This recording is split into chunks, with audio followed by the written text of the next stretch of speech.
Siamo a Mediadino San Vitale con il sindaco Barbara Mizzon. Com'è la situazione adesso?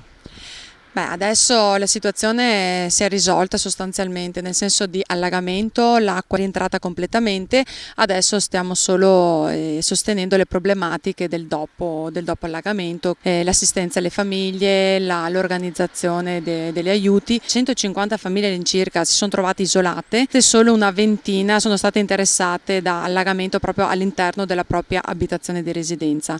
Per affrontare le varie richieste, le varie segnalazioni abbiamo istituito un centro di accoglienza per tutte le problematiche. La prima a essere stata allagata è stata la via che costeggia appunto il fiume Vampadore, quindi si tratta di via Sei Martiri. Poi gradualmente la cosa purtroppo è peggiorata e l'esondazione è andata a ricoprire le quote più basse del paese fino ad arrivare anche qua in centro a 2 passi appunto dal nostro comune. Ci siamo mobilitati attenendoci alle direttive che partivano da Saletto e all'interno del quale è stato creato il COM, il centro operativo misto, dove ogni paese coinvolto dall'allagamento faceva riferimento, e parlando con i miei colleghi sindaci, assistendo alle riunioni del presidente della provincia con la presenza anche del prefetto, la problematica forse è stata ridimensionata perché ci sono stati comuni che hanno subito conseguenze ancora peggiori. Tutto sommato San Vitale è stato fortunato, e nell'Alta Padovana, Casalserugo, Bovolenta, Ponte San Nicolò, là veramente si parla di case completamente sommerse dall'acqua.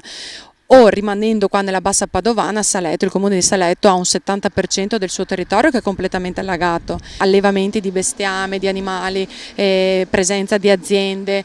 Forse noi siamo stati tra quelli più fortunati. Fino ad oggi ci siamo occupati più delle famiglie, facendo l'informativa, consegnando la modulistica, predisponendola qua all'interno del comune, tenendo aperto il comune anche il sabato e la domenica, e aiutando anche la persona insomma a compilare questi moduli, dove appunto viene già richiesto una stima presuntiva dei danni.